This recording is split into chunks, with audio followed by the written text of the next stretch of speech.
Hi, this is Jay Wilson, Game Director on Diablo 3. Today I'm going to tell you about a new feature we've added called Artisans. Artisans are special NPCs who help the player in his fight against Diablo by lending their skills as craftsmen. This is a concept of the blacksmith, the first artisan you'll encounter in Diablo 3. You don't start the game with access to artisans. You discover them on your journey through Sanctuary. The loyalty of these craftsmen is not given freely, it has to be earned. When you encounter them in the game, you'll have to gain their trust and loyalty by being the hero that we all know you are. Once you've gained their trust, they will follow you throughout your adventures, aiding you any way that they can.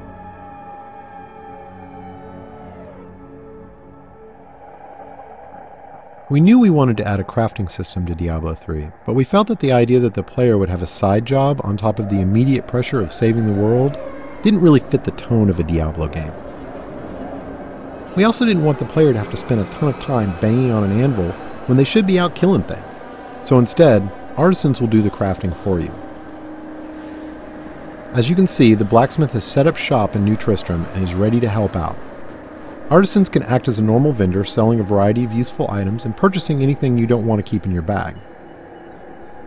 All artisans can also craft certain items, depending on the type of artisan. The blacksmith mostly focuses on weapons and some types of armor. On top of that, all artisans have special abilities unique to them. The blacksmith can repair items, but most importantly, he can add gem sockets to some item types that do not already have sockets, regardless of the quality of the item. In addition, all artisans have training options so you can upgrade them, and talk options for that all-important gossip about what's happening in the world of Sanctuary.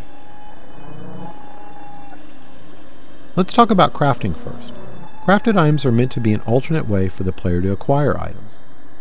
Artisans learn recipes for items as they level up, but some of the best recipes are found in the game world as drops off of monsters.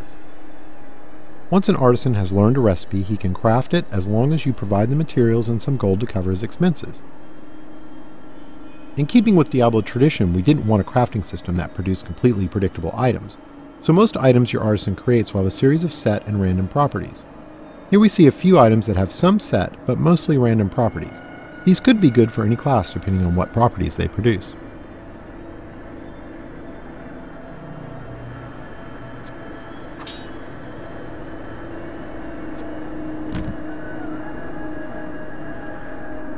The main special skill of the blacksmith is his ability to add gem sockets to specific item types.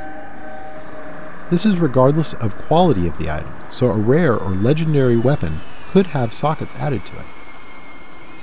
This allows gems to be used to a much greater degree in Diablo 3 than the previous games.